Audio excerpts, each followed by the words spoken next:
کہ اللہ کی طرف سے نصرت کی ابتدا وہاں ہوتی ہے جہاں اذیت کی انتہا ہو جائے. جہاں اذیت کی انتہا ہو جائے وہاں سے نصرت کی ابتدا ہوتی ہے. جہاں اذیت کی جہاں انتہا ہو جاتی ہے وہاں سے مدد کی ابتدا ہوتی ہے. اور ہمارا حال یہ ہے کہ ہم اذیت کی ابتدا سے ہی مدد کے طالب ہو جاتے ہیں. اگر مدد ہو گئی تو ٹھیک ہے، ورنہ کام چھوڑ کر بیٹھ جائیں. شکایت کرتے ہیں لوگ، شکایت، ہمارے ساتھ یہ ہو گیا، ہمارے ساتھ یہ ہو گیا، ہمارے ساتھ یہ ہو گیا. میں حیران ہوتا ہوں، عجیب بات ہے. اس راستے میں چلنے کا پیٹرول صبر ہے. چلنے کا پیٹرول وہ صبر ہے. جس کا صبر ختم ہو جائے گا اس کا سفر ختم ہو جائے گا. میرا یہ مشاہدہ ہے. جس کا ختم ہو جائے گا، صبر ختم ہو جائے گا نا، اس کا اس راستے کا سفر ختم ہو جائے گا. میدان چھوڑ دے گا. آپ دیکھ لیجیے، جو گاڑی روڈ پر بند ہو جاتی ہے اس کو روڈ سے ہٹا دیا جاتا ہے ایک طرف، کہ آپ دوسری گاڑی کی رکاوٹ نہ بنیے، آپ ایک طرف بنیے. جو گاڑی روڈ پر بند ہو جاتی ہے اس کو دھکا دے کر راستے سے ہٹایا جاتا ہے.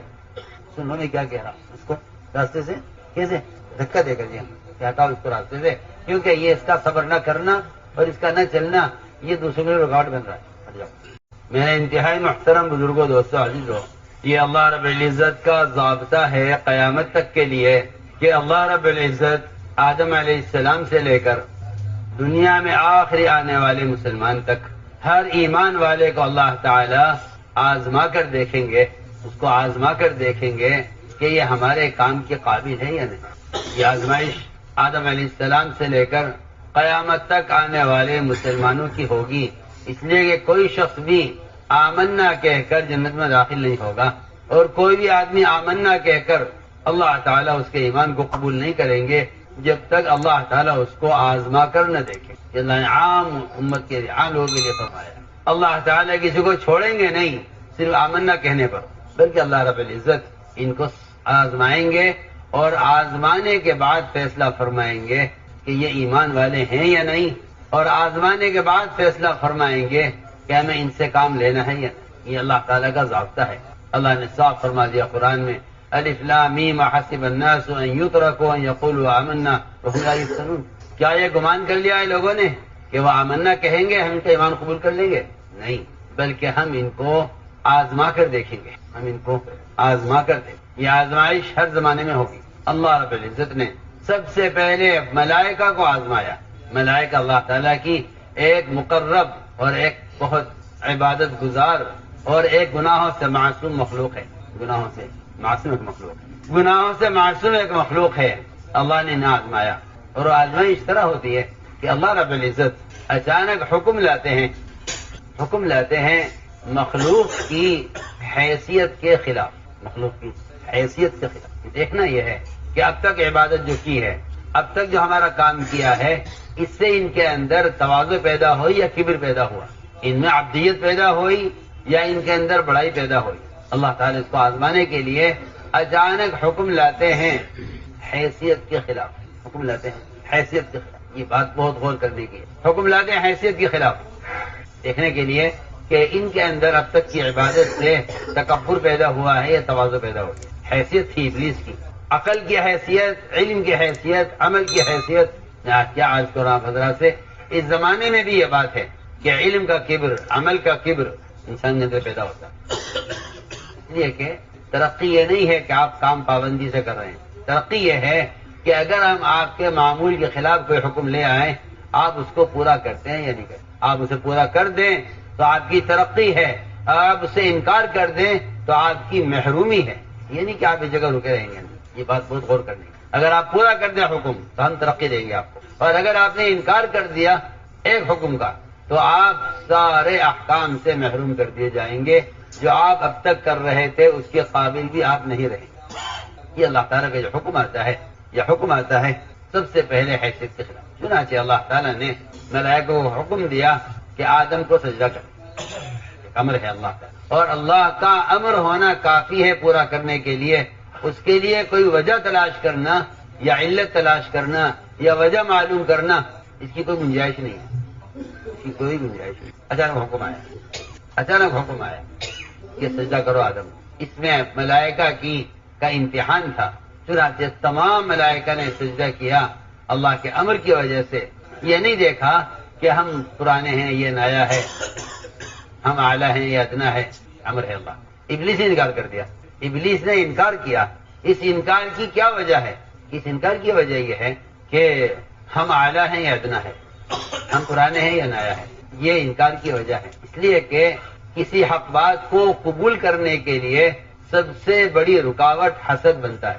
حسد حق کو قبول کرنے سے انکار کرتے ہیں۔ بہت سے مشرکین محمد صلی اللہ علیہ وسلم کے بارے میں خوب جان گئے تھے کہ یہ نبی ہیں، لیکن اس حسد نے ایمان لانے سے روکے رکھا کہ نبوت انہیں کیوں ملی ہے۔ آپ بہت سے مشرکین جانتے تھے کہ آپ نبی برحق ہیں، بہت سے یہود آپ کو اپنی کتابوں میں پڑھ کر جانتے تھے کہ ہاں یہ نبی آنے والے ہیں اور یہ وہی ہیں۔ صرف حسد نے ان کو روک دیا اسلام لانے سے۔ کتاب انہیں کیوں دی گئی ہے اور نبوت ان کو کیوں دی؟ بہت سے مشرکین کہتے تھے مکے کے کہ اگر محمد صلی اللہ علیہ وسلم ہمارے خاندان کے ہوتے تو ہم ایمان لے آتے، لیکن ہمارے خاندان میں تمہارے خاندان میں ہم ان کو قبول نہیں کریں گے۔ یہ غور کرنے کی بات ہے۔ سب سے پہلا جو انکار ہوا ہے اللہ کے امر کا، وہ انکار ہوا ہے حسد کی وجہ سے۔ انکار ہوا ہے حسد کی وجہ سے کہ انہیں درجہ کیوں دیا جائے۔ پہلی نافرمانی اللہ کے آسمان پہ ہوئی ہے حسد کی وجہ سے۔ پہلا قتل زمین پر ہوا ہے حسد کی وجہ سے۔ اس لیے مجھے عرض کرنا ہے کہ اللہ تعالیٰ اچانک حکم لے آئیں گے اور وہ حکم آپ کے معمول کے خلاف ہوگا، حیثیت کے خلاف ہوگا۔ چنانچہ اللہ نے حکم دیا، ملائکہ نے سجدہ کیا، ابلیس نے انکار کیا کہ نہیں میں ان کو سجدہ نہیں کروں۔ اس لیے کہ حسد وہ خیر سے اس لیے محروم کر دیتا ہے کہ حسد کرنا اللہ تعالیٰ کی تقسیم سے اختلاف کرنا ہے۔ حسد کرنا اللہ کی تقسیم، اللہ کی ہے، تقسیم اللہ کی ہے، تقسیم اللہ کی ہے۔ اللہ نے فرمایا ہے، قرآن میں سوال کیا لوگوں سے، کیا اللہ کی رحمت کو یہ تقسیم کریں گے؟ اللہ اپنی رحمت کو خود تقسیم کرتے ہیں۔ تو میں نے عرض کیا یہ پہلی سب سے پہلی بات یہ کہ اللہ تعالیٰ حکم لائیں گے حیثیت کے خلاف آزمانے کی۔ اگلی بات یہ ہے کہ اللہ تعالیٰ امتحان لیں گے انبیاء علیہ السلام کا۔ میں نے قرآن کی آیت پڑھی تھی کہ اللہ نے ابراہیم علیہ السلام کو چند صفات میں آزمایا، ابراہیم علیہ السلام نے ان صفات کو اندر پورا کر کے دکھلا دیا، رات کے اندر پورا کر کے دکھلا۔ فَأَتَمَّهُنَّ ابراہیم علیہ السلام نے ان صفات کو پورا کر کے دکھلایا۔ وہ 15 خصلتیں ہیں جن کو قرآن نے بیان کیا، وہ 15 خصلتیں ہیں جن کو قرآن نے بیان کیا ہے۔ ابراہیم علیہ السلام نے انہیں پورا کر کے دکھلایا۔ تو کیونکہ انبیاء علیہ السلام کی آزمائش ہوتی ہے، اچانک حکم آتا ہے اور یہ حکم انبیاء علیہ السلام کے اپنی چاہت جذبے کے خلاف آتا ہے۔ ہر نبی کی یہ چاہت ہوتی ہے کہ اس کے کام کو اور اس کی ذمہ داری کو اس کی اولاد سنبھالے۔ وہ انبیاء علیہ السلام اولاد کے طالب اس لیے ہوتے ہیں تاکہ ان کے دین کی اور ان کے کام کی حفاظت ہو۔ اللہ سے اولاد طلب کی، ربنا لیقیموا الصلاۃ، کہ اللہ اولاد چاہیے جو تیرے دین کو دنیا میں قائم کرے۔ اللہ نے اولاد دی۔ اسماعیل علیہ السلام جب کسی قابل ہونے لگے تو اچانک حکم آیا کہ ان کو ذبح کرو۔ اچانک حکم آیا ان کو ذبح کرو، ٹھیک ہے حکم ہے، اچانک حکم آیا ان کو ذبح کرو۔ بیٹے سے کہا کہ اللہ کا حکم ہے تمہیں ذبح کرنے کا، تم اپنے بارے میں خود غور کرو۔ یہ نہیں فرمایا کہ میرا حکم ہے ذبح ہو جاؤ، یعنی تم اپنے بارے میں خود غور کرو، تمہارا ذبح ہونا اللہ کے امر سے ہے، یہ تمہارا ذبح ہونا میرے حکم سے۔ انظر ماذا ترى، یہ میں کہتا ہوں کہ یہ اخلاص کی تعلیم کا جملہ ہے، یہ اخلاص کی تعلیم کا ایک جملہ ہے، اخلاص کی تعلیم کا جملہ ہے یہ۔ انظر ماذا ترى، اپنے بارے میں خود غور کرو، تمہارا ذبح ہونا کس کے لیے؟ جواب میں فرمایا افعل ما تؤمر، ابا جی آپ کو مجھ سے پوچھنے کا کوئی حق نہیں ہے، آپ کو حکم اس نے دیا ہے، آپ اس حکم کو پورا کریں اللہ کے لیے۔ افعل ما تؤمر، جس کا اللہ نے آپ کو حکم دیا آپ اس کو پورا کریں۔ بیٹا باپ سے کہہ رہا ہے کہ آپ کو وہ کام کرنا ہے جس کا اللہ نے آپ کو حکم دیا ہے۔ افعل ما تؤمر، یہاں جو حکم آیا ہے وہ حکم ایک اولاد کی محبت اور اس کے جذبے کے خلاف آیا، پورا کریں گے اس کو، ہم پورا کریں گے۔ تو میں نے عرض کیا ہے حکم آئے گا حیثیت کے خلاف، حکم آئے گا جذبے کے خلاف، کبھی حکم آئے گا معمول کے خلاف۔ یہ سب اطاعت کی مثالیں ہیں۔ حکم آئے گا معمول کے خلاف، حکم آئے گا جذبے کے خلاف۔ صحابہ اکرام کا جذبہ تھا اور شوق تھا بیت اللہ کی زیارت کا اور بیت اللہ کے طواف کا، اور عمرے کی تمنا کرتے تھے صحابہ کہ کاش کبھی زندگی میں بیت اللہ دیکھ سکیں گے۔ آپ صلی اللہ علیہ وسلم صحابہ کو لے کر حدیبیہ کے موقع پر پہنچے، مشرکین نے آپ کو اور آپ کے صحابہ کو عمرے سے روک دیا، عمرہ نہیں کرنے دیا۔ یہاں کفار نے روکا آپ کو، لیکن اللہ کا حکم یہ نہیں آیا کہ تمہیں کوشش کر کے عمرہ کرنا ہے، اللہ کا حکم یہ ہے کہ واپس جاؤ. ہم دیکھنا چاہتے ہیں کہ آپ اللہ کے حکم کی وجہ سے اس وقت باوجود کفار کی طرف سے رکاوٹ کے اللہ کا حکم پورا کرتے ہیں یا اپنا جذبہ پورا کرتے ہیں. یا اپنا جذبہ پورا, اندر جذبہ ہے عمرہ کرنے کا. عمر رضی اللہ تعالیٰ ایک ایک کے پاس جاتے, ایک ایک سے کہتے ہم کیوں دب کر صلح کریں, ہم کیوں عمرہ نہ کریں, ہم طواف کیوں نہ کریں, بیت اللہ سب کا ہے صرف ان کا نہیں ہے. ہر ایک کا ایک جواب, عمر یہ اللہ کے رسول ہیں اور جو بات ان کی ہے وہ ہمیں ماننی ہے چاہے حالات کیسے بھی ہو. ہمارا جذبہ عمرہ کرنے کا اپنی جگہ, اگر اللہ کا امر ہی ہے کہ واپس جاؤ تو ہمیں واپس جانا ہی پڑے گا. ہماری عزت, ہماری فتح اور ہماری مدد صرف اس میں ہے کہ حال کے امر کو پورا کرتے ہو. یا حال کا امر آپ اگر غور کریں گے تو سارے دین کا, شریعت کا مدار حال کے امر کے پورا کرنے پر ہے. حال کا امر کیا ہے؟ جذبہ سب کو عمرہ کرنے کا ہے. اسی میں روک دیا کہ واپس جائے, اسی میں روک دیا کہ واپس جائے. رسول نہیں لکھنے دیں گے آپ کا آدمی آئے گا تو ہم واپس نہیں کریں گے, ہمارا آدمی آپ کے پاس آئے گا تو آپ کو واپس کرنا پڑے گا. یہ سب باتیں لکھی ساری, کہنا چاہیے کہ ظلمن یہ صلح نامہ لکھا گیا. فرمایا کہ ٹھیک ہے جو یہ کہہ رہے کر. حضرت نے فرمایا کہ کیوں ہم دب کر صلح کریں, ہم کیوں نہ عمرہ کریں. لیکن عمر رضی اللہ تعالیٰ فرماتے ہیں میں نے ساری زندگی اعمال اور صدقات کیے کہ اے اللہ میرا اس دن کا گناہ معاف کر دے. میں اپنی بات پر کیوں اڑا ہوا تھا, میرا گناہ معاف کر دے, اپنی بات پر کیوں اڑا ہوا تھا, میرا ایک گناہ معاف کر دے, اپنی بات پر کیوں اڑا ہوا تھا. حالانکہ کتنا نیک عمل تھا اور بیت اللہ کی زیارت اور بیت اللہ کا طواف کرنا تھا. اتنا اچھا جذبہ بھی حضرت عمر فرماتے ہیں کہ میں نے اس دن کے گناہ کو معاف کرانے کے لیے پوری زندگی اعمال کیے, صدقات کیے. اے اللہ میرا اس دن کا گناہ معاف کر. کہ اللہ کے نبی کا حکم یہ تھا کہ واپس چلنا ہے, ہمارے اسرار تھا کہ نہیں جی عمرہ کرنا ہے. نہیں, آپ کو مثالیں عرض کر رہا ہوں. طواف ایسی عبادت ہے جو بیت اللہ کے علاوہ کہیں ہو نہیں سکتی. لیکن جذبہ کیا ہے اندر, کہ اندر کا جذبہ یہ ہے کہ ہمیں طواف کرنا چاہیے. حکم کیا آیا کہ نہیں واپس جائیے. روایت آپ پڑھیے, ابھی صحابہ یہاں سے ہٹے نہیں, آپ سے نے واپس ہوئی نہیں, اللہ نے فتح نازل کر دی. جو کھلی فتح کی, حالانکہ فتح کی کوئی چیز نہیں, فتح کی کوئی چیز نہیں ہے. دب کر صلح کی جا رہی ہے, بغیر طواف کے واپس جا رہے ہیں. لیکن فرمایا کہاں ہے عمر, عمر کو بتاؤ, حاضر خدمت ہے. کیونکہ عمر رضی اللہ تعالیٰ عنہ اپنی سواری لے کر مسلمانوں سے دور چلے گئے تھے کہ اللہ کا عذاب مجھ پر آنے والا ہے. میرے اپنی بات پر اصرار کرنے کی وجہ سے میرے ساتھیوں پر عذاب نہ آئے, اس لیے حضرت عمر ساتھی سے الگ ہو گئے. ایک اچھے جذبے میں رائے دے کر, جو رائے نبی کی چاہت کے خلاف جا رہی ہے, اس اچھے جذبے کی رائے دے کر جو رائے نبی کے رائے کے خلاف جا رہی ہے, اس پر صحابہ اتنا ڈرتے تھے, اتنا ڈرتے تھے. عمر رضی اللہ عنہ سے میں سواری کو لے کر وہاں سے ہٹ گیا, سواری لے کر وہاں سے ہٹ گیا کہ کہیں اللہ کا عذاب میرے ساتھیوں پر بھی نہ آوے, اس لیے میں ساتھیوں سے الگ ہو گیا. میں عمر لو اللہ کے پتہ آ گئے. یہاں حکم آیا جذبے کے خلاف, حکم آیا ہے جذبے کے خلاف. ہمارا جذبہ یہ تھا عمرہ کریں, حکم آیا واپس جاؤ, جو حکم پورا کریں. وہ جانتے تھے کہ یہ ہماری آزمائش کے لیے ہے, یہ ہماری آزمائش کے لیے ہے. اگلی اگر فتح ہمیں چاہیے تو ہمیں ان کی اس بات کو اپنے جذبے کے خلاف ماننا پڑے گا. اگر ہم انکار کر دیں تو محروم ہو جائیں گے, اور اگر جذبے کو چھوڑ کر حکم پورا کر دیں تو آگے بڑھ جائیں گے. تو اللہ تعالیٰ نے حدیبیہ کے موقع پر صحابہ کو فتح کی خبر سنائی. میں عرض کرتا ہوں کہ کبھی حکم آئے گا معمول کے خلاف, حکم آئے گا معمول کے خلاف. نماز ہو رہی تھی بیت المقدس کی طرف, ہجرت کے بعد بھی 17 مہینے تک نماز مدینہ منورہ میں بیت المقدس کی طرف ہوئی, قبلہ ہوتا. ظہر کی نماز ہو رہی تھی, 2 رکعت ہو گئی تھی, 2 رکعت باقی تھی. اس درمیان میں حکم آ گیا اچانک کہ آپ رخ پھیر لیجئے بیت اللہ کی طرف, کعبے کی طرف. اچانک حکم, ظہر کی نماز میں 2 رکعت باقی ہیں. ہم دیکھنا چاہتے ہیں کہ آج جو 2 رکعت باقی ہیں یہ آپ کدھر پڑھتے ہیں. اگر آپ پڑھتے ہیں 2 رکعت کعبے کی طرف تو آپ کامیاب ہیں اور آپ کو قبول کر لیں گے. اور اگر آپ نے یہ باقی 2 رکعت بیت المقدس کی طرف پڑھی تو آپ کے بارے میں فیصلہ یہ ہوگا کہ آپ نبی کے مخالف ہیں, لہذا آپ نبی کی امت میں شامل نہیں. آپ سنیے تو صحیح, اچانک 2 رکعت باقی ہیں, 2 رکعت ہو گئی. کوئی اگر سوچے اس بات کو کہ اثر سے ادھر پڑھ لیتے, ظہر کی نماز پوری ہو جاتی, پھر حکم آ جاتا. نہیں, ہم دیکھنا چاہتے ہیں اب تک کی نماز سے ان کے اندر اطاعت کا جذبہ کتنا پیدا ہوا ہے. تو سب نماز پڑھ رہے تھے بیت المقدس کی طرف, اچانک حکم آ گیا کہ آپ رخ پھیر لیجئے کعبے کی طرف، بیت اللہ کی طرف۔ صحابہ فوراً گھوم گئے، عورتیں، بچے، آپ کے پیچھے مرد نماز پڑھ رہے تھے، سب آپ کے ساتھ ساتھ نماز میں ہی گھوم گئے کہ حال کے امر کو ٹالا نہیں جا سکتا، حال کے امر میں تاخیر نہیں ہو سکتی۔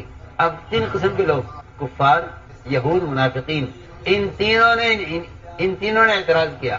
کفار نے کہا ہمارے قبلے کی طرف کیوں آیا، یہودی نے کہا ہمارا قبلہ کیوں چھوڑا آپ نے، منافقین نے کہا ان کا کوئی ایک طریقہ نہیں ہے، کبھی کچھ کرتے ہیں کبھی کچھ کرتے ہیں، یہ کسی ایک راستے پر جمتے نہیں ہیں، یہ صبح شام اپنے طریقے بدلتے رہتے ہیں۔ معترض اعتراض کرنے والے محروم اس لیے ہو جاتے ہیں کہ وہ حال کے امر کو یہ کہہ کر چھوڑ دیتے ہیں کہ جو پہلے ہو رہا تھا وہی ہوتا رہتا، اس کی کیا ضرورت تھی بدلنے کی، جیسے چل رہا تھا چلتا رہتا۔ جی ہاں، بیت المقدس کی طرف نماز ہو رہی تھی نہ ہوتی رہتی، اس کو تبدیل کیوں کیا؟ اللہ اس کا جواب دے رہے ہیں کہ ہم نے قبلے کو تبدیل اس لیے کیا ہے تاکہ ہم یہ دیکھیں کون نبی کا اتباع کرتا ہے اور کون نبی کے اتباع سے رخ پھیرتا ہے۔ یہ نہیں کہ بھائی یہ بھی تو اللہ کا گھر ہے، یہ بھی تو قبلہ ہے، یہ بھی تو قبلہ رہا ہے، اگر یہ قبلہ رہے یہ بھی رہے، جسے چاہے پڑھ لو نماز کے، نہیں یہ نہیں ہو سکتا۔ امت کا اجتماعی طور پر پوری دنیا میں ہر فرد کا ایک رخ ہو، ہم نے اس لیے قبلے کو تبدیل کیا ہے۔ ہم دیکھنا چاہتے ہیں کہ کون نبی کا اتباع کرتا ہے اور کون پہلے قبلے پر جم کر نبی کے طریقے سے انکار کرتا ہے۔ اچانک حکم آتا، یہ حکم آیا ہے معمول کے خلاف چھٹائی کرنے کے لیے، کون نبی کا اتباع کرتا ہے اور کون نبی کے اتباع سے انکار کرتا ہے۔ نماز یہ بھی پڑھیں گے، روزہ یہ بھی رکھیں گے، زکوٰۃ یہ بھی دیں گے، مگر اگر ان کا رخ اللہ کی عبادت کرنے میں نبی کے رخ کے مطابق نہیں ہے تو یہ اپنی ایڑیوں کے بل پلٹ جانے والے ہیں، انکار کرنے والے ہیں۔ عرض کر رہا کہ یہاں حکم آیا معمول کے خلاف، یہاں حکم آیا معمول کے خلاف۔ کسی کے مجالے کوئی کہہ دے کہ جی 2-4 دن اور پڑھ لیتے ہیں یا ایک نماز اور پڑھ لیں، یا صرف 2 رکعت پوری کر لیں پھر پڑھ لیں گے، ادھر نہیں، 2 رکعت بھی اب پڑھنا معصیت ہے بیت المقدس کی طرف۔ کیوں؟ اس لیے کہ حکم آ گیا کہ آپ رخ پھیر لیجئے کعبے کی، بیت اللہ کی طرف۔ یہاں حکم آیا معمول کے خلاف چھٹائی کرنے کے لیے۔ کبھی حکم لائیں گے کہ ایک شخص ایک کام میں لگا ہوا ہے اور فتح ہونے والی ہے اس کے ہاتھ، اچانک حکم لائیں گے۔ عمر رضی اللہ تعالی نے حضرت خالد کو معذور کیا، اچانک وہ میدان میں کام کر رہے تھے، کام کرتے کرتے جب بالکل ان کے ہاتھ پر فتح ہونے لگی، اچانک حکم آ گیا کہ آپ جھنڈا چھوڑ دیجئے، دوسرے کے حوالے کر دیجئے، آپ کو عمارت سے معزول کیا جاتا ہے۔ ہم دیکھنا چاہتے ہیں اطاعت کتنی ہے۔ ایک عورت جس کو کوڑ کا مرض تھا، اس کی انگلیوں سے اور اس کے اعضاء سے خون بھی نکلتا تھا اور زخم تھے، وہ اس طرح بیت اللہ کا گھسٹ کر طواف کیا کرتی تھی زمین پر، لوگوں کو اذیت ہوتی تھی۔ عمر رضی اللہ فرمائے اس عورت سے کہ اللہ کے بندی طواف چھوڑ دے، گھر بیٹھ جا، تیرے طواف سے لوگوں کو اذیت ہوتی ہے، میرا حکم ہے تیرے لیے کہ طواف چھوڑ۔ آپ سے اس عورت میں طواف کا کتنا شوق ہوگا جو اس بیماری کے ساتھ بیت اللہ کا طواف کرتا ہے، کیا کہ طواف چھوڑ۔ امیر کا حکم تھا، اس نے طواف کرنا چھوڑ دیا، گھر بیٹھ گئی۔ جب حضرت عمر کی شہادت ہو گئی، حضرت عمر کو شہید کر دیا گیا، لوگوں نے اس سے کہا کہ جس نے تجھے طواف سے روکا تھا وہ دنیا سے چلا گیا ہے، چل تو طواف کر، اب تجھے کوئی روکنے والا نہیں ہے۔ اس عورت نے کہا یہ نہیں ہو سکتا کہ میں امیر کی اطاعت کروں اس کی حیات میں اور نافرمانی کروں اس کے مرنے کے بعد، یہ نہیں ہو سکتا۔ یہ جذبہ طواف کا، لیکن حکم امیر کا یہ تھا کہ طواف چھوڑ دو، امیر کا حکم یہ کہ طواف چھوڑ دو، میں طواف چھوڑ دوں۔ لوگوں نے کہا اس سے کہ جا طواف کر، تجھے کوئی روکنے والا نہیں ہے۔ انہوں نے کہا یہ نہیں ہو سکتا کہ میں امیر کی اطاعت کروں اس کی حیات میں اور نافرمانی کروں اس کے مرنے کے بعد، یہ نہیں، میں طواف نہیں، کیونکہ جو وجہ تھی وہ باقی ہے، امیر کا حکم اپنی جگہ باقی ہے۔ میں عرض کرنا چاہتا ہوں بے شمار مثالیں ہیں جس میں انبیاء کو اور صحابہ کو آزمایا گیا ہے اطاعت میں، اس لیے جذبے کو پورا کر لینا حکم کے خلاف یہ خواہش ہے اور جذبے کو چھوڑ دینا حکم پر یہ اطاعت ہے، یہ فرق ہے دونوں۔ مثال شریعت میں شکار کی ایک شکل ہے جسے کہتے ہیں کلب معلم، سدھایا ہوا شکاری کتا۔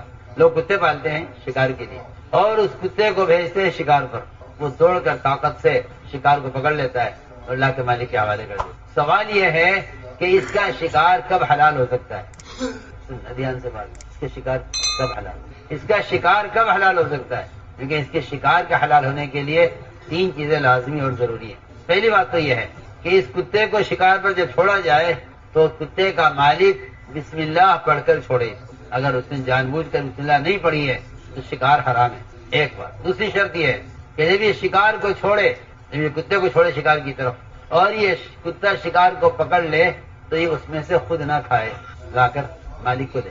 اگر اس نے کھا لیا اس میں سے تو یہ شکار حرام ہو جائے گا، مالک کے لیے حرام ہے، مالک کے لیے حرام ہے۔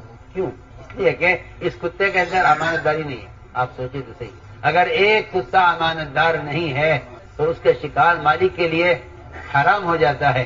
اگر کوئی انسان اشرف مخلوقات اگر یہ خیانت کرتا ہے اللہ کے مال میں اور خیانت کرتا ہے مخلوق کے مال میں تو پھر اس کا عمل قابل قبول کیسے ہو جائے گا؟ جب ایک کتے کا امانت دار ہونا شرط ہے شکار کا حلال ہونے کے لیے۔ دوسری شرط یہ ہے۔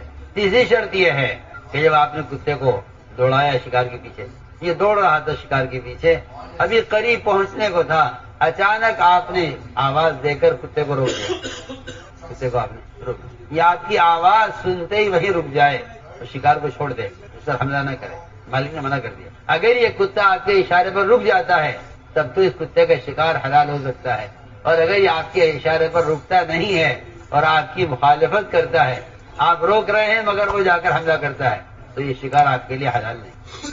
آپ نے کتے کو بھیجا شکار، وہ دوڑ رہا تھا شکار کے پیچھے، اچانک آپ نے آواز دی اس کو روکنے کے لیے، اگر وہ رک جاتا ہے آپ کی آواز پر تو یہ اطاعت کرنے والا کتا شمار ہوگا، اور اگر وہ آپ کی آواز پر رکتا نہیں ہے، اپنی مرضی چلاتا ہے، آپ کے روکنے سے رکتا نہیں ہے تو اس کتے کا شکار آپ کے لیے حلال نہیں ہے، کیونکہ یہ کتا آپ کا فرما بردار نہیں نکلا۔ آپ سنیے تو صحیح میں کیا کہہ رہا ہوں، اگر کتا نافرمان ہے انسان کے لیے تو پھر اس کا شکار حلال نہیں، اگر مسلمان نافرمان اللہ کے اوامر میں تو پھر اس کے اعمال قابل قبول کیسے ہوگا؟ سیدھی بات۔ یہ ہیں مثالیں، یہ ہیں مثالیں حال کے امر کو پورا کرنے کی۔ حضور اکرم صلی اللہ علیہ وسلم نے ایک صحابی کا امتحان لیا، ایسے صحابی جو پورے مدینہ منورہ میں اپنے باپ کی سب سے زیادہ خدمت کرنے والے، سب سے باپ کے ساتھ صلہ رحمی کرنے والے، سب سے زیادہ اپنے باپ سے محبت کرنے والے تھے وہ تمام صحابہ۔ آپ نے اچانک ان کو پکڑا، اچانک، اے بھائی آؤ، کیا بات کہ جاؤ اپنے باپ کا سر کاٹ کر لاؤ، جاؤ اپنے باپ کا، اتنا فرمایا صرف، جاؤ اپنے باپ کا سر۔ کیا غلطی ہے، کیا جرم ہے، کیا وجہ ہے؟ کچھ نہیں، فرمایا جاؤ باپ کا سر کاٹ کر۔ یہ صحابی دوڑے فوراً دور چلے گئے، ہاں یہاں اٹھا جا رہے، کیا آپ کا حکم ہے میں باپ کا سر لے کر آتا ہوں؟ آپ کا حکم ہے نا، میں تو نہیں آپ سے پوچھوں گا کہ کیا وجہ ہے۔ اللہ، اگر ابراہیم علیہ السلام اللہ کے امر کی وجہ سے اسماعیل کو ذبح کر رہے اور وہ تیار ہیں، محمد صلی اللہ علیہ وسلم کا ایک امتی ایسا ہے کہ اگر نبی کا حکم اس کے اپنے باپ کے سر لانے کا ہے تو وہ پوچھے گا نہیں، نبی سے پوچھے گا نہیں کہ کیا وجہ ہے، جس سے نبی اللہ سے نہیں پوچھ رہے کہ بیٹے کو ذبح کرنے کی کیا وجہ ہے۔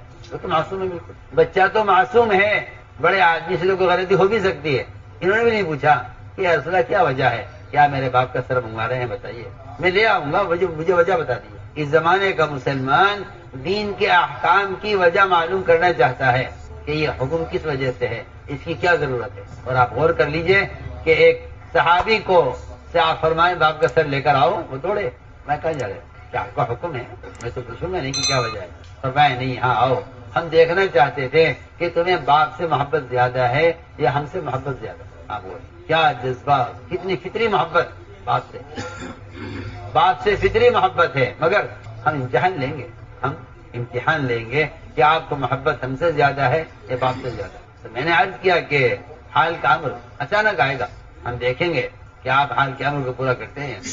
احد کا موقع تھا، آپ نے فرمایا صحابہ کرام سے کہ دیکھو تم 50 آدمیوں کو اس پہاڑ پر رہنا ہے، یہاں سے ہٹنا نہیں، یہ حال کا امر ہے۔ 50 تیر انداز آپ نے متعین کیے جبل رومات پر کہ یہاں سے ہٹنا نہیں ہے، اگر فتح ہو جائے اور مال غنیمت بکھرا ہوا ہو میدان میں، اس مال غنیمت کے لیے بھی یہاں سے مت ہٹنا، حالانکہ مال غنیمت کی فضیلت ہے اور اس امت کی خصوصیت ہے۔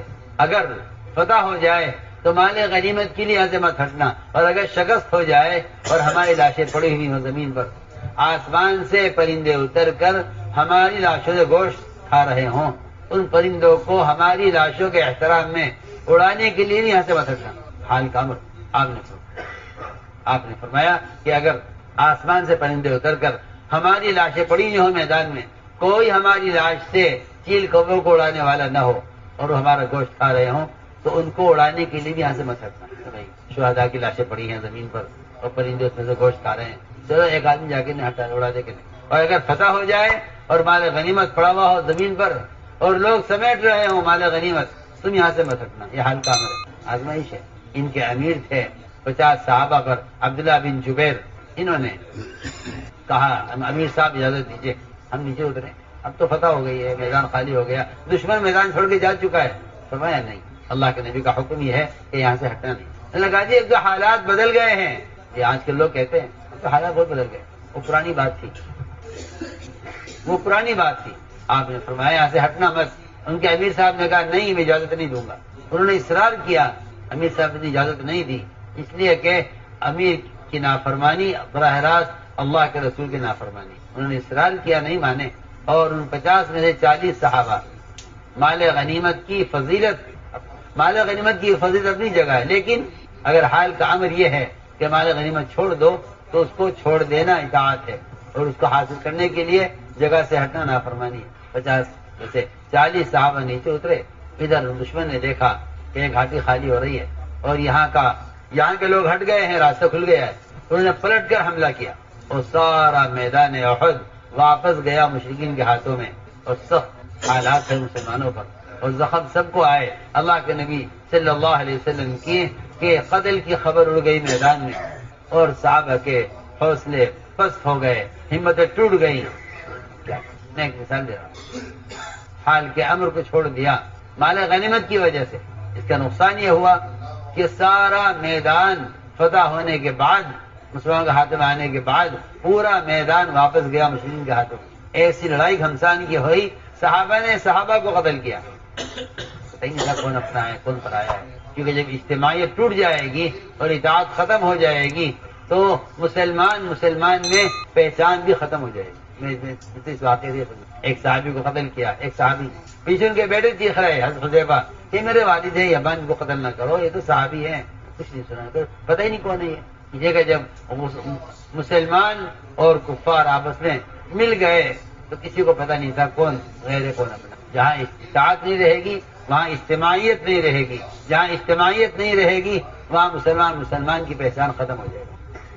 تو میں نے عرض کیا کہ یہ ساری میں نے آپ کو مثالیں دی ہیں, ملائکہ سے لے کر صحابہ تک حال کے امر کو پورا کر دیا, حال کے امر کو پورا کر. یہ ہے اللہ تعالیٰ کے یہاں اپنے آپ کو منتخب کرانے کا اور اللہ تعالیٰ کے اپنے آپ کو قبول کرانے کا یہ راستہ ہے, اپنے آپ کو قبول کرانے کا راستہ. میرے دوستوں, اس قبولیت کے لیے 2 شرطیں ہیں. اس قبول کے لیے 2 شرطیں.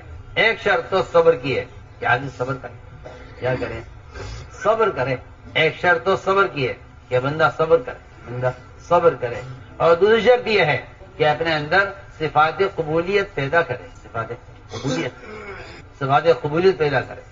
پہلی شرط یہ ہے کہ اپنے اندر صبر پیدا کرے, اس لیے کہ اس راستے میں اللہ تعالیٰ کی جو آزمائش جو ہوتی ہے وہ آزمائش ہوتی ہے صبر کی, کہ ان میں صبر کتنا ہے. اور واقعی صبر انبیاء علیہ السلام کی وہ صفت ہے, صبر انبیاء علیہ السلام کی وہ صفت ہے کہ غیر بھی جانتے تھے کہ نبی کے نبی ہونے کی علامت صبر کرنا ہے. اس لیے وہ نبی کو ستا کر یہ دیکھنا چاہتے تھے کہ یہ نبی ہے یا نہیں. تو یہ بات یاد رکھو کہ اللہ کی طرف سے نصرت کی ابتدا وہاں ہوتی ہے جہاں اذیت کی انتہا ہو جائے. جہاں اذیت کی انتہا ہو جائے وہاں سے نصرت کی ابتدا ہوتی ہے. جہاں اذیت کی جہاں انتہا ہو جاتی ہے وہاں سے مدد کی ابتدا ہوتی ہے. اور ہمارا حال یہ ہے کہ ہم اذیت کی ابتدا سے ہی مدد کے طالب ہو جاتے ہیں. اگر مدد ہو گئی تو ٹھیک ہے, ورنہ کام چھوڑ کر بیٹھ جائیں. شکایت کرتے ہیں لوگ, شکایت, ہمارے ساتھ یہ ہو گیا, ہمارے ساتھ یہ ہو گیا, ہمارے ساتھ یہ ہو گیا. میں حیران ہوتا ہوں, عجیب بات ہے. اس راستے میں چلنے کا پیٹرول صبر ہے, چلنے کا پیٹرول وہ صبر ہے. جس کا صبر ختم ہو جائے گا اس کا سفر ختم ہو جائے گا. میرا یہ مشاہدہ ہے, جس کا ختم ہو جائے گا صبر ختم ہو جائے گا نا, اس کا اس راستے کا سفر ختم ہو جائے گا, میدان چھوڑ دے گا. آپ دیکھ لیجئے جو گاڑی روڈ پر بند ہو جاتی ہے اس کو روڈ سے ہٹا دیا جاتا ہے ایک طرف, کہ آپ دوسری گاڑی کی رکاوٹ نہ بنیے, آپ ایک طرف ہو جائیے. جو گاڑی بند ہو جاتی ہے اس کو دھکا دے کر راستے سے ہٹایا جاتا ہے. سنو میں کیا کہہ رہا ہوں، اس کو راستے سے کیسے دھکا دے کر دیا کہ ہٹاؤ اس کو راستے سے، کیونکہ یہ اس کا صبر نہ کرنا اور اس کا نہ چلنا یہ دوسروں کے لیے رکاوٹ بن رہا ہے. ہٹ جاؤ.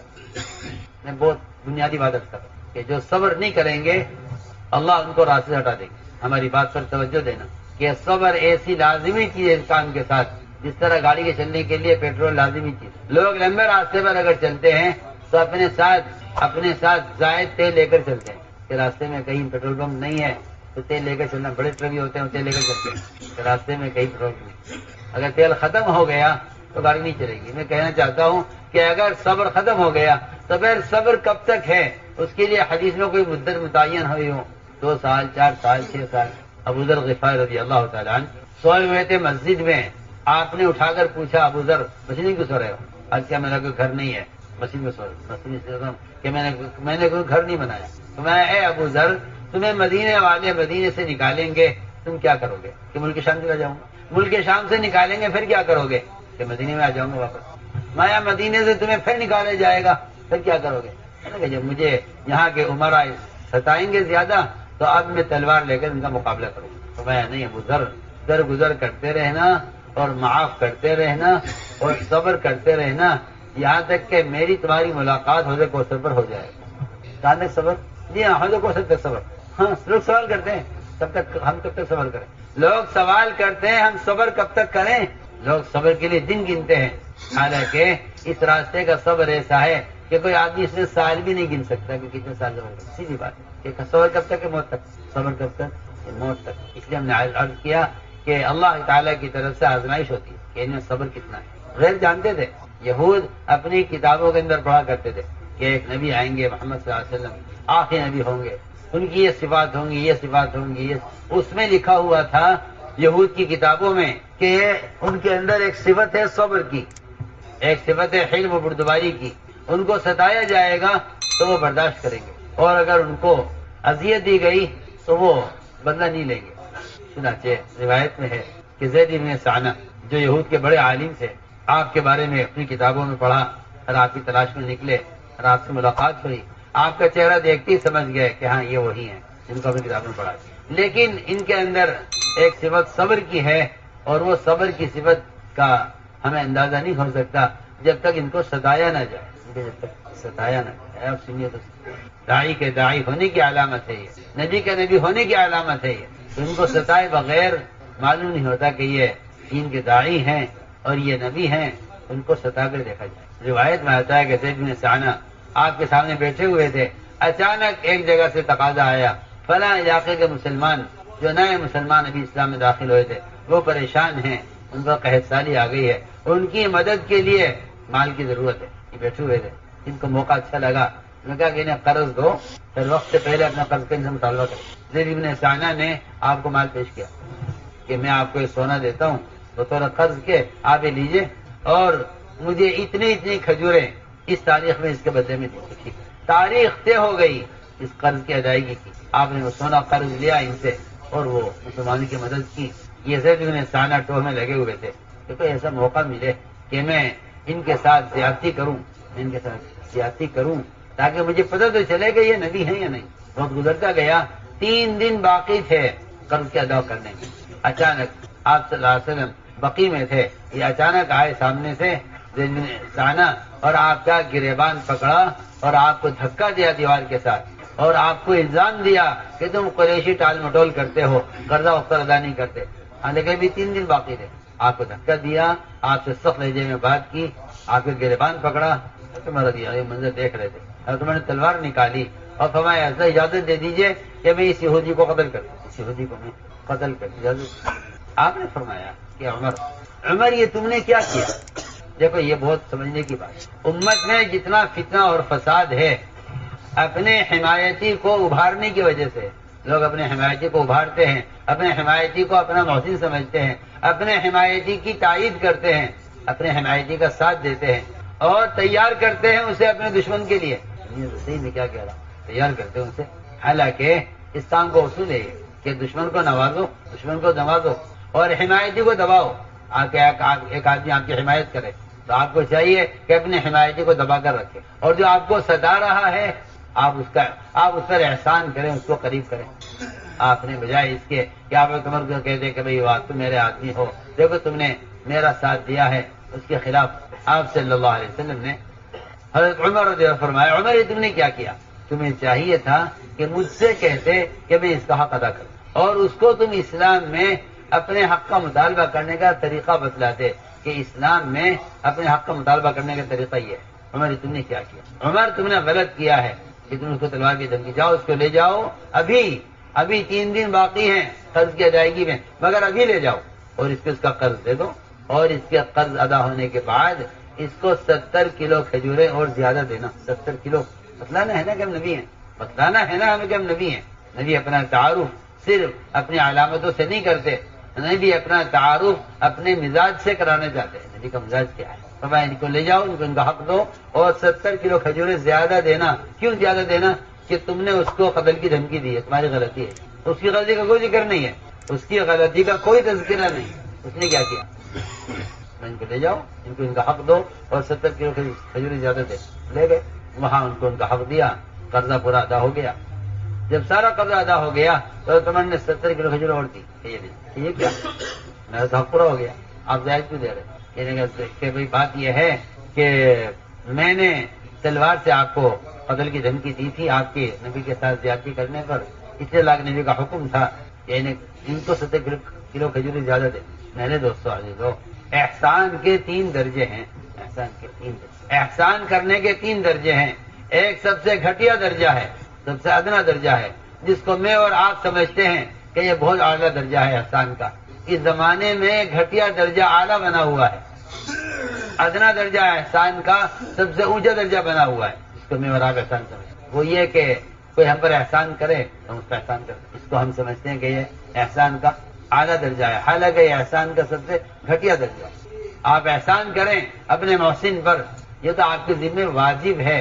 آپ اگر احسان کا بدلہ احسان سے نہیں دیں گے تو آپ کمینے کہلائیں گے، لعین کہلائیں گے، یہ کوئی نہیں۔ احسان کا درجہ، احسان کا بدلہ احسان سے دینا، یہ تو ادنا درجے کی بات ہے۔ درمیانہ احسان یہ ہے کہ آپ ایسے آدمی پر احسان کریں جس نے کبھی آپ کو سلام نہیں کیا، کبھی آپ سے نہیں ملا، کبھی آپ کے غم میں خوشی میں شریک نہیں ہوا، آپ اسے جانتے نہیں ہیں، نہ اس کو آپ کو جانتا نہیں، کوئی تعلق ہی نہیں ہے۔ آپ ایسے شخص پر احسان کریں، یہ احسان کا درمیانہ درجہ۔ اعلیٰ درجے کا احسان، سب سے اعلیٰ درجہ احسان کا کیا ہے؟ اعلیٰ درجہ احسان کا یہ ہے کہ آپ اپنے دشمن پر اور اپنے ستانے والے پر اور اذیت دینے والے پر احسان کر لیں، یہ احسان کا اعلیٰ۔ علی رضی اللہ تعالیٰ عنہ اپنے قاتل کو پہچانتے تھے، اس کے باپ کون ہے، وہ اس کا نام کیا ہے، کس قبیلے کا ہے، کس علاقے میں ہے، کس خاندان کا ہے، سب کچھ جانتے تھے اچھی طرح، اس کی شکل سے، نام سے، ولدیت سے پہچانتے تھے، اور فرماتے تھے اريد حباہ ويريد قتلی، کہ میں تو اس کو ہدیہ دینا چاہتا ہوں اور یہ مجھے قتل کرنا چاہتا ہے۔ ہم نے قاتل سے کہتے جانتے تھے یہ میرا قاتل، اچھی طرح جانتے، لیکن اس پر احسان کرتے رہتے تھے، اس کو ہدیہ دیا کرتے تھے۔ لوگوں نے کہا بھی آپ کو معلوم آپ کا قاتل ہے تو آپ اسے قتل کیوں نہیں کرتے تھے؟ فرمایا اگر میں اپنے قاتل کو قتل کر دوں گا تو پھر مجھے شہادت کا درجہ کیسے ملے گا؟ مجھے کون قتل کرے گا؟ اپنے قاتل کو، اپنے قاتل پر احسان کرتے تھے، اس کا خیال رکھتے تھے، اس کو ہدیہ دیا کرتے تھے۔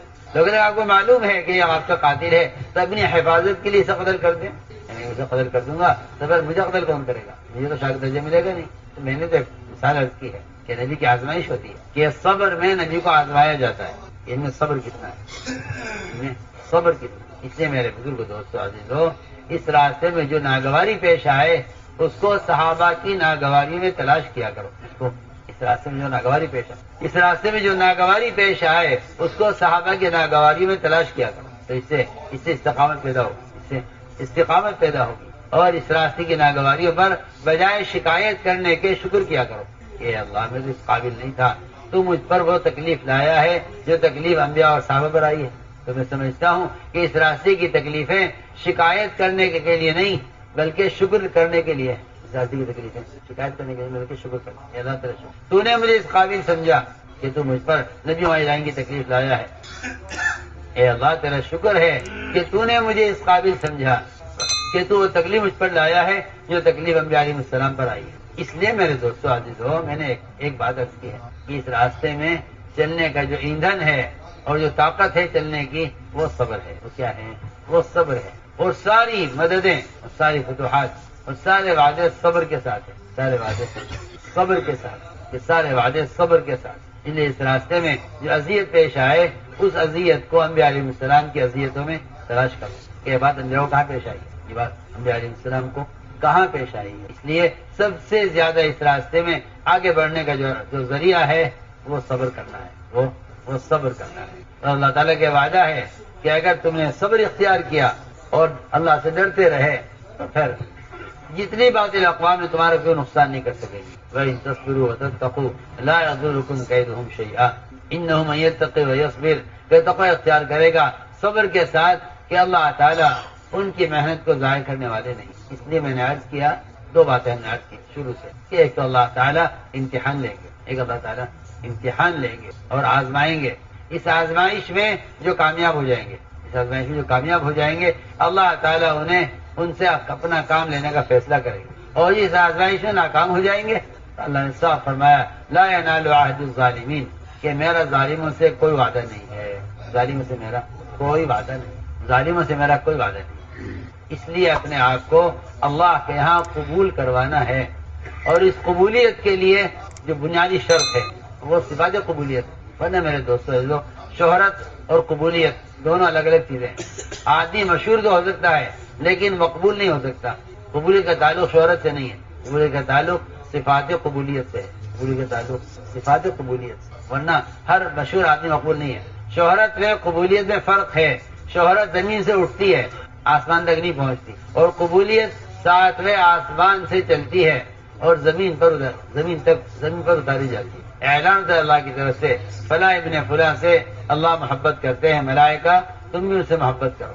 سر وہ آسمان سے آسمان پر اعلان ہوتے ہوتے ان کے لیے قبولیت زمین پر اتار دی جاتی ہے، قبولیت زمین پر اتار دی جاتی ہے۔ یہ اللہ تعالیٰ کا دستور ہے، یہ اللہ کا دستور ہے کہ ان کے لیے قبولیت زمین پر اتار دی جاتی ہے۔ میرے دوستو عزیزو، ان صفات میں سب سے بڑی صفت تواضع ہے، تواضع ہے۔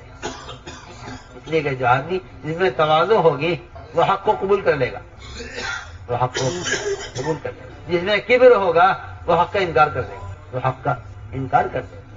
جس میں تواضع ہوگی وہ حق کو قبول کر لے گا، جس میں تکبر ہوگا وہ حق کا انکار کر دے گا۔ اس لیے فرمایا کہ اس کام کے ذریعے ہمارے اندر تواضع کی صفت پیدا ہونی چاہیے۔ متواضع وہ ہوتا ہے جو حق کو قبول کر لیتا ہے، جو حق کو قبول کر لیتا ہے، اور متکبر کہ وہ حق کا انکار کر دیتا ہے۔ ابا واستکبر، شیطان نے کبر کی وجہ سے حکم کا انکار کیا، یہ اس کا کفر، وہ اس کے کبر کا کفر ہے۔ اللہ کا انکار نہیں کیا اس نے، اللہ کے امر کا انکار کیا ہے کبر کی وجہ سے، اس کا کفر امر کا انکار کرنا ہے۔ اس لیے فرمایا کہ بڑی صفت داعی کے اندر صفت تواضع ہے، وہ صفت تواضع ہے، صفت تواضع ہے، کیونکہ مخلصین وہ ہوتے ہیں اگر غائب ہو جائیں تو کوئی تلاش نہ کرے، اور اگر موجود ہوں تو ان کی کوئی پرواہ نہ کرے، وہ ہوتے ہیں مخلصین۔ اس لیے صحابہ کرام کے اندر ایک بڑی صفت تھی ہے، صفت تواضع۔ ایک صحابی تھے سلمان فارسی رضی اللہ تعالیٰ، صحابی اللہ، آپ صلی اللہ علیہ وسلم جب ان سے بات کرتے تھے تو کوئی تیسرا شریک نہیں ہوتا تھا، یہ ان کا درجہ تھا، کوئی تیسرا شریک ان کا درجہ تھا، کوئی تیسرا شریک نہیں ہوتا تھا ان کی جب یہ بات کرتے تھے۔ ان کی رائے پر خندق کھدوائی گئی ہے، ان کی رائے پر یہ سفر میں حضر میں آپ کے ساتھ ہوتے تھے سلمان فارسی۔ آپ نے ان کو وہ درجہ دیا ہے اپنوں میں سے کہہ کر جو درجہ کسی کو نہیں ملا، درجہ کسی کو نہیں ملا۔ اہل بیت میں آپ نے شامل کیا سلمان بن اہل بیت، حالانکہ اجنبی آدمی ہیں، نہ عرب ہیں، نہ ان کی زبان عربی ہے، نہ ان کی قوم عربی ہے، فارس سے آئے ہیں سلمان فارسی، کیونکہ حضور اکرم صلی اللہ علیہ وسلم نے امت بنائی تھی، اور امت بنانے کے لیے جو بنیادی کام آپ نے کیا ہے وہ امت کے درمیان کے زبان، رنگ، قوم، قبیلے، اس فرق کو ختم کیا۔ سننا بات، یہ امت کا مرض یہ ہے، اور امت کے اندر فتنے، اور امت میں خونریزی، اور امت میں فسادات صرف اس لیے ہیں کہ یہ امت اپنا امتی ہونے کا رشتہ ختم کر چکی ہے۔ امت کا رشتہ، اللہ، امت کسے کہتے ہیں؟ امت سارے مسلمان بھی امت ہیں، اور ایک تنہا مسلمان بھی امت ہے، ایک تنہا مسلمان بھی امت ہے۔ امت کسے کہتے ہیں؟ امت کا اصل ترجمہ اور امت کا اصل مطلب بیان کیا ہے عبداللہ بن مسعود رضی اللہ تعالیٰ عنہ، اور فرماتے ہیں کہ امت کا مطلب ہے الذی یعلم الناس الخیر، لوگوں کو بھلی بات سکھلانے والا امت ہے۔ عبداللہ بن مسعود رضی اللہ عنہ نے قرآن کی آیت پڑھی، اور قرآن کی آیت میں ہے ان ابراہیم کان امۃ قانتا، ابن مسعود نے پڑھا ان معاذ بن جبل کان امۃ قانتا للہ حنیفا۔ ایک ساتھ کہنے لگے کہ آپ تو قرآن غلط پڑھ رہے ہیں، قرآن میں ان ابراہیم ہے، آپ پڑھ رہے ہیں ان معاذ بن جبل۔ فرمایا اے فروا، تو یہ معلوم بھی ہے کہ امت کسے کہتے ہیں؟ امت کہتے ہیں الذی یعلم الناس الخیر، جو لوگوں کو بھلی بات سکھلائے وہ امت ہے، لوگوں کو بھلی بات سکھلائے وہ امت ہے۔ اس زمانے میں سب سے بڑا امت کی ناکامی اور امت کے مغلوب ہونے کا سبب یہ ہے کہ یہ امت رنگوں میں اور زبان میں اور قبیلوں میں اور قوموں میں تقسیم ہو گئی ہے۔ آپ صلی اللہ علیہ وسلم نے امت بنانے کا جو سب سے بڑا کام کیا ہے، اس لیے کہ آپ ساری انسانی کی طرف مبعوث ہیں، اس لیے آپ کا کام انبیاء علیہ السلام کے کام سے مختلف ہے۔ وہ کسی قوم کے نبی ہیں، وہ کسی قبیلے کے نبی ہیں، وہ کسی زبان والوں کے نبی ہیں، وہ کسی رنگ والوں کے نبی ہیں، وہ کسی بستی والوں کے نبی ہیں۔ سارے انبیاء علیہ السلام کی بعثت اس طرح ہوئی ہے، لیکن آپ کی بعثت ایک وقت میں ساری انسانی کی طرف ہے، اس لیے آپ نے ابتدا سے امت بنائی۔ بلال حبشی ہیں، سہیب رومی ہیں، سلمان فارسی ہیں۔ آپ نے امت کے درمیان کے فرق کو ختم کیا، بلال کو مؤذن بنایا تاکہ یہ نہ سمجھیں کہ آدمی اجنبی ہے، اجنبی آدمی کو یہاں کوئی درجہ نہیں دیا جائے گا، اجنبی آدمی کو درجہ نہیں دیا جائے گا، یہ نہیں۔ حضرت عمر چاہتے تھے مؤذن بننا، حضرت علی چاہتے تھے حسنین کے لیے اذان، کہ نہیں، اذان مؤذن بلال ہوں گے، مؤذن بلال مؤذن، نہ رنگ کے ہیں، نہ اپنی زبان کے ہیں، نہ اپنے قبیلے کے ہیں، نہ اپنی قوم کے ہیں، کچھ نہیں۔ سلمان فارسی ہیں لیکن آپ کے سب سے بڑے مشیر ہیں، آپ کے سب سے۔ ایک علاقے میں شورا بن رہی تھی، ہم افراد کے نام لے رہے تھے، مشورہ کر رہے تھے، تو ایک صاحب کہنے لگے جی وہ فلاں صاحب کو شورا میں دینا کیوں، کہ وہ ہمارے علاقے کے نہیں ہیں، وہ ہمارے علاقے کے نہیں، وہ ہمارے علاقے کے نہیں رہتے ہیں یہاں لیکن ہمارے علاقے کے نہیں ہیں، ان کو شورا مت دینا۔ یعنی کہ سلمان فارسی تو فارس سے آئے تھے، ایران سے آئے تھے، تو آپ صلی اللہ علیہ وسلم کے ایسے خاص مشیر تھے کہ صرف ان کی اکیلے کی رائے پر آپ نے غزوہ خندق کیا، خندق خود نے حکم دیا۔ نہ اجنبی آدمی جو نہ آپ کے خاندان کا ہے، نہ آپ کے قوم کا ہے، نہ آپ کی زبان کا ہے، تو آپ صلی اللہ علیہ وسلم نے اس طرح امت بنائی تھی کہ اجنبی سے اجنبی آدمی سمجھتا تھا کہ ان کا یہاں درجہ ہے، اجنبی سے اجنبی آدمی، نئے سے نئے آدمی وہ سمجھتا تھا کہ ان کا یہاں مقام ہے۔ تو میں عرض کرا دیا کہ سلمان فارسی ان کے اندر کیسی تواضع اللہ ہو۔ کچھ لوگ سلمان فارسی کی زیارت کے لیے ان کے علاقے میں گئے، پوچھا لوگوں سے کہ یہاں صحابی ہیں سلمان فارسی، کہ ہاں اس طرف جاؤ یہاں ان کا مکان ہے، وہاں گئے، ملاقات ہوئی، لوگوں نے کہا کہ آپ کی ہم زیارت کے لیے آئے ہیں، آپ سلمان فارسی ہیں کیا؟ ایک نے کہا کہ مبارک ہو آپ کو کہ آپ اللہ کے رسول کے صحابی ہیں۔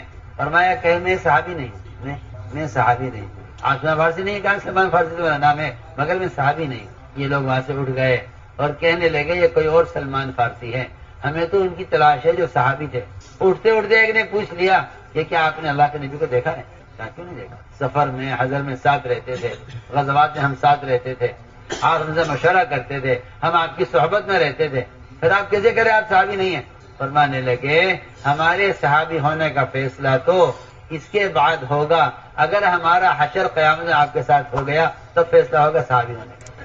ہم دنیا میں نہیں کہہ سکتے کہ ہمارے صحابی ہونے کا فیصلہ تو قیامت میں ہوگا، اگر حشر آپ کے ساتھ ہو گیا اور جنت میں آپ کے ساتھ داخلہ مل گیا تب فیصلہ ہوگا ہم صحابی ہے یا نہیں۔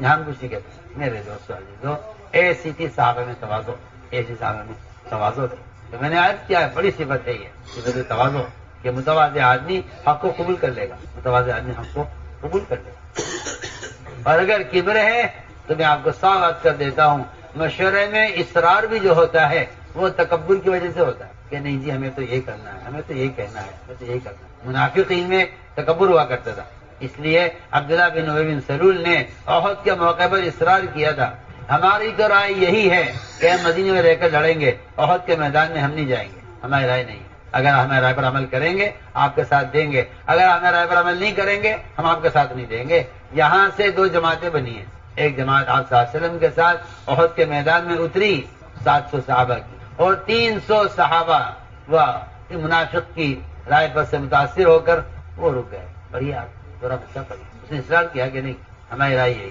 لیکن کبر ہوگا اور تکبر کی وجہ سے اصرار ہوتا ہے. اصروا واستكبروا استكبارا قرآن میں ہے کہ جہاں کبر ہوگا وہاں اصرار ہوگا. اصروا واستكبروا استكبارا کہ اصرار کیا اپنی بات پر. منافقین کے سردار عبداللہ بن ابی نے کہا کہ نہیں، ہماری اپنی رائے وہی ہے، ہم آپ کے فیصلے کو اس پر نہیں مانتے، ہماری رائے پر آپ فیصلہ کیجئے، جو ہم چاہتے ہیں آپ وہ کیجئے، ہم آپ کا ساتھ دیں گے. معلوم ہوتا ہے کہ اصرار سے افتراق پیدا ہوتا ہے. اصرار سے افتراق پیدا ہوتا ہے. جہاں رائے پر اصرار ہوگا وہاں افتراق پیدا ہو جائے گا. عبداللہ بن ابی نے کہا نہیں، ہمارے رائے پر آپ عمل کیجیے، ہم آپ کے ساتھ دیں گے، اور اگر آپ ہمارے رائے پر عمل نہیں کرتے ہم آپ کے ساتھ نہیں دیں گے. یہاں سے 2 جماعتیں بنی، یہاں سے 300 آدمی ٹھہر گئے مدینے میں. 700 آدمی احد میں نکلے. اللہ نے 700 کو غالب کر دیا 3000 کفار پر. 3000 کفار تھے، 700 صحابہ تھے جو میدان میں اتر گئے اجتماعیت کے ساتھ. وہ جنگ میں شریک ہوئے، اس غزوے میں کامیاب ہوئے. البتہ درمیان میں جو ذرا سی شکست آئی تھوڑی دیر کے لیے، وہ اس لیے آئی ہے کہ ایک علاقے والوں نے اپنے علاقائی امیر کی نافرمانی کی. میں تو میرے دوست عزیزوں، یہ تھی بات، یہ اللہ تعالیٰ کی طرف سے یہ آزمائش ہوتی ہے. اللہ آزما کر دیکھتے کہ اطاعت پر پورے اترنے والے ہیں یا نہیں. اس لیے ہم نے مثالیں عرض کی ہیں کہ احکام آئیں گے اللہ کی طرف سے، اللہ کی طرف سے احکام آئیں گے حیثیت کے خلاف، جذبے کے خلاف، معمول کے خلاف، کوشش کے خلاف، حالات کے خلاف، ماحول کے خلاف، عادت کے خلاف. دیکھیے تو صحیح، آپ شراب حرام ہوئی، شراب کے صحابہ عادی تھے. زکوٰۃ فرض ہوئی، مال کی ضرورت ہے. نماز فرض ہوئی، نیند کی ضرورت ہے. زنا حرام ہوا، خواہش کا تقاضا ہے. ایک ہر چیز کے ساتھ صرف اللہ تعالیٰ یہ چاہتے ہیں کہ تم اپنی چاہت کو میری چاہت پر قربان کرو. اپنی چاہت کو ساری کامیابیاں اس میں ہیں. اترکما ارید لما ترید، اے اللہ میں تیری چاہت کے لیے اپنی چاہت کو قربان کرتا ہوں. میرے بزرگ دوست سمجھ لو، حال کے امر کا پورا کرنا بس سارے دین کا یہ خلاصہ ہے. سارے دین کا یہ خلاصہ. وما ارسلنا من رسول الا لیطاع باذن اللہ، کہ اللہ کے رسول بھیجے جاتے ہیں صرف اس لیے تاکہ اللہ کے حکم سے ان کی بات کو مانا جائے اور اطاعت کی. اس لیے ہم نے عرض کیا کہ اللہ تعالیٰ کی غیبی مددیں 2 چیزوں کے ساتھ ہیں، ایک اطاعت کے ساتھ، اور دوسری بات یہ ہے کہ اللہ کی غیبی مدد ہے آپس کی اجتماعیت کے ساتھ. مدد ہے آپس کی اجتماعیت کے ساتھ. ید اللہ علی الجماعہ، کہ اللہ کی مدد جماعت پر ہے. اس لیے اللہ تعالیٰ نے اس کا مدد کے لیے اور نصرت کے لیے 2 چیزوں کو شرط قرار دیا ہے، ایک آپس کی اجتماعیت، اور دوسری چیز جو ہے اصل جس کو قرآن نے جگہ جگہ بیان کیا ہے وہ ہے دعوت الی اللہ، کہ امت اگر دعوت پر نہ آئی تو امت کی مدد نہیں کی جائے گی. اللہ نے شرط لگائی ہے قرآن، ان تنصروا اللہ ینصرکم، کہ اگر تم اس کے دین کے مددگار ہو تو اللہ تمہاری مدد کرنے والے ہیں. اللہ تمہاری، ان تنصروا اللہ، شرط لگائی ہے ان تنصروا اللہ، اگر تم اس کے دین کے مددگار ہو تو تمہاری مدد کرنے والا ہے اور تمہارے قدموں کے دین پر جمانے والا ہے. یہ 2 سبب ہیں اللہ کی غیبی مددوں کے آنے کے، ایک دعوت الی اللہ اور دوسرا آپس کی اجتماعیت. یہ 2 سبب ہیں اللہ کی غیبی مددوں کے آنے کے. اس لیے اگر غور کریں سیرت میں تو سب سے زیادہ غیبی نصرتیں وہ انفرادی دعوت پر ہیں. غیبی نصرتیں انفرادی دعوت، غیبی مددیں ساری انفرادی دعوت پر ہیں. آپ صلی اللہ علیہ وسلم آپ سفر ہجرت میں تھے، آپ نے ڈاکوں کو دعوت دی. دونوں ڈاکو بجائے اس کے نعوذ باللہ آپ پر حملہ کرتے، آپ کو لوٹتے، دونوں کے توبہ کی، دونوں اسلام میں داخل ہوئے. آپ نے سفر میں ایک دیہاتی کو دعوت دی، اس نے آپ سے گواہ طلب کیا کہ آپ کی رسالت پر، اللہ کی توحید پر کون گواہ ہے؟ فرمایا درخت گواہی دے گا. درخت کھڑا ہوا ہے صاحب، درخت چلتا ہوا آیا، اس نے آ کر 3 مرتبہ گواہی دی. یہ غیبی نصرتیں ہیں کہ جس سے باطل یا حق کو قبول کر لیتا ہے یا باطل راستے سے ہٹ جاتا ہے. باطل راستے سے ہٹ جاتا ہے. اللہ تعالیٰ کا یہ دستور ہے، یہ اللہ کا دستور ہے. اس لیے میرے بزرگ دوستو عزیزو، داعی کے پاس دعوت سے بڑھ کر کوئی دفاعی قوت نہیں ہے. سب سے بڑی دفاعی طاقت مسلمان کے پاس اپنے دین کی دعوت ہے. سب سے بڑی دفاعی طاقت اپنے دین کی دعوت. اس لیے ہمیں اس کا اپنے آپ کو پابند بنانا ہے. اپنے آپ کو اس کا پابند بنانا ہے. اپنے آپ کو اس کا پابند بنانا ہے کہ جو صفات ہم سے مطلوب ہے اللہ تعالیٰ کو، وہ صفات پیش کرو، وہ صفات پیش کرو. ورنہ میرے دوستو عزیزو، نسبت کا حاصل ہونا کوئی کمال نہیں ہے. نسبت تو بہت آسانی سے مل جاتی ہے. آپ 3 دن لگا لیجیے تبلیغ میں، آپ کو تبلیغ سے نسبت ہو جائے گی. میں کہا کرتا ہوں کہ اگر مناسبت نہیں ہوتی تو طلاق ہو جاتی ہے. نسبت کا ہونا مشکل نہیں ہے، مناسبت کا ہونا اصل ہے. آپ کو جانتے ہیں نسبت ہو گئی کہ نکاح ہو گیا نسبت ہو گئی. اگر مناسبت نہ ہوئی تو پھر آپ جانتے ہیں کہ میاں بیوی کے درمیان طلاق ہو جاتی ہے کیونکہ مناسبت نہیں ہوئی. میں یہ کہنا چاہتا ہوں کہ اس کام کے ساتھ نسبت کا ہونا کافی نہیں ہے. اس کام سے مناسبت ہونی چاہیے. اس کام سے مناسبت ہونی چاہیے, نسبت نہیں, مناسبت. اس کام سے مناسبت ہونی چاہیے. یہ پوچھا گیا حضرت سے حضرت استقامت کیا ہے, فرمایا کہ اس کام کا کرنے والا کام کے میدان میں مرے, یہ استقامت ہے. کام کے میدان میں مرے استقامت. اس لیے میرا عزیز دوستو, حال کے امر کو میں شروع سے عرض کر رہا ہوں. اس میں سے ایک حال کا امر یہ ہے کہ تمہیں اس راستے میں جب بھی نکلنے کے لیے کہا جائے نکل جاؤ. جب نکلنے کے لیے کہا جائے عزت تم فنفروا, یہ بات سب کے ذہن میں رہے کہ اللہ کے راستے میں نکلنا اللہ کے امر کی وجہ سے ہے. اللہ کے امر کی وجہ سے, حکم ہے اللہ کا. بس اس راستے میں نکلنا اللہ کے امر کی وجہ سے ہے, اور دعوت دینا اللہ کے امر کی وجہ سے ہے. جیسے نماز پڑھنا اللہ کا امر ہے اور نہ پڑھنے پر عذاب ہے, اس طرح اللہ کے راستے میں نکلنا اللہ کا امر ہے اور نہ نکلنے پر عذاب ہے. نہ نکلنے پر, اس کو تو آج اللہ مجھے معاف فرمائے, اچھے پڑھے لکھے بھی اس بات کو آج کل جانتے نہیں. الا تنفروا يعذبكم عذابا علیما, نہیں نکلو گے تو اللہ تمہیں عذاب دیں گے. ہمارے ایسا کا ملفوظ چھپا ہوا ہے کہ اس راستے میں نکلنے میں کوتاہی کرنا اللہ کے عذاب کو واجب کر دیتا ہے. اس راستے میں نکلنے میں کوتاہی کرنا اللہ کے عذاب کو واجب کر دیتا ہے. آج تو مسلمانوں میں اس کا تصور بھی نہیں ہے. لوگ یہ سمجھتے ہیں کہ وہ قتال کے نکلنے کے لیے ہیں وعیدیں, حالانکہ ایسا ہرگز نہیں. بے شمار قرآن کی آیتیں اور بے شمار حدیثیں ایسی مل جائیں گی آپ کو اگر آپ دھیان سے پڑھیں کہ جہاں قتال کا ذکر بھی نہیں ہے, قتال کا شبہ بھی نہیں ہے, بلکہ صحابہ خود کہہ رہے ہیں کہ کوئی قتال ہونے والا بھی نہیں ہے. اگر نہیں نکلو گے تو عذاب آ جائے گا, نہیں نکلو گے تو عذاب. عذاب صرف قتال چھوڑنے سے نہیں آتا, بلکہ عذاب دعوت کے چھوڑنے سے آتا ہے. عذاب ہاں سنو تو کیا, عذاب دعوت کے چھوڑنے پر آتا ہے. یا آپ جو دھمکیاں سنتے ہیں قرآن میں, یہ قتال چھوڑنے پر نہیں ہے صرف, بلکہ عذاب دعوت کے چھوڑنے پر ہے اور دھمکیاں دعوت کے چھوڑنے پر ہیں. پڑھیے قرآن میں ہے وَانفِقُوا فِي سَبِيلِ اللَّهِ وَلَا تُلْقُوا بِأَيْدِيكُمْ إِلَى التَّهْلُكَةِ, کہ اللہ کے راستے میں پھرنے پر مال خرچ کرنے میں کمی مت کرو, ورنہ اپنے ہاتھوں اپنے آپ کو ہلاکت میں ڈالو گے. یہ آیت جب نازل ہوئی جب صحابہ کرام نے کچھ عرصے کے لیے مدینے میں رہنے طے کیا تھا, مقامی کام کے ساتھ, کچھ کاروبار, کچھ تجارت, کچھ اپنے ذاتی کام دیکھنے کے لیے, اس پر آیت نازل ہوئی تھی. صحابہ خود فرماتے ہیں اس آیت کے نازل ہونے کے وقت صحابہ خود فرماتے ہیں کہ اب کوئی قتال بھی ہونے والا نہیں ہے, اسے نکلنا ضروری ہے, کیونکہ نکلنا اللہ کے بندوں تک اللہ کے دین کے پیغام کو خود پہنچانا یہ اللہ کا حکم ہے. یہ اللہ کا حکم ہے. اس حکم میں کوتاہی کرنا یہ اللہ کے عذاب کو واجب کر دیتا ہے.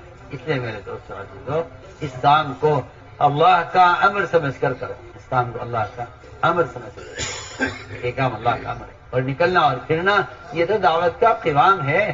نفر کے بغیر تو تبلیغ کا کوئی تصور ہی نہیں ہے. نفر کے بغیر تبلیغ کا کوئی تصور نہیں ہے. میں آپ سے اللہ کی قسم کھا کر کہہ سکتا ہوں کہ اگر آپ نقل و حرکت کے بغیر اسلام پھیلانا چاہتے ہیں تو اگر آپ اسلام پھیلائیں گے آلات کے ذریعے, کتابوں کے ذریعے, اخبار رسائل کے ذریعے, یہ کسی نبی کا طریقہ نہیں, یہ کسی نبی کا. بلغ ما انزل الیک من ربک, آپ خود پہنچائیے. ان لم تفعل فما بلغت رسالتہ, اگر آپ نے خود نہیں پہنچایا تو آپ نے رسالت ادا نہیں کیا. پڑھیے آپ نے فرمایا میں اس راستے میں نکلوں قتل کیا جاؤں, پھر زندہ کیا جاؤں, پھر نکلوں پھر قتل کیا جاؤں, پھر زندہ کیا جاؤں, پھر نکلوں پھر قتل کیا جاؤں. بڑھیا. اس لیے میں آج کر رہا ہوں کہ نقل و حرکت اور خروج اس کے علاوہ اور کوئی ذریعہ امت تک دین کے پہنچانے کا نہیں ہے. اس لیے کہ اللہ نے انسان کے علاوہ کسی اور چیز کو ذریعہ ہدایت نہیں بنایا. اللہ نے بنایا ہی نہیں. آپ کیسے بنا لیں گے؟ اللہ نے انسان کے علاوہ کسی مخلوق کو ہدایت کا ذریعہ نہیں بنایا. یہ آپ کی حماقت اور جہالت ہے کہ آپ باطل آلات اور ذرائع کو دین کے پھیلنے کا ذریعہ سمجھتے ہیں. یہ آپ کا غلط خیال ہے. اللہ نے ہدایت کے پھیلنے کا ذریعہ صرف انسان کو بنایا. صرف آدم علیہ السلام سے لے کر محمد صلی اللہ علیہ وسلم تک سارا سلسلہ امت کو ہدایت پر لانے کے لیے یہ پورا سلسلہ آپ نے بشریت میں رکھا ہے, انسان میں رکھا ہے. صرف اس لیے میں تاکید سے عرض کرتا کہ خروج اور نفر یہ اس کام کا قوام ہے. سارا کام کا مداری خروج پر ہے.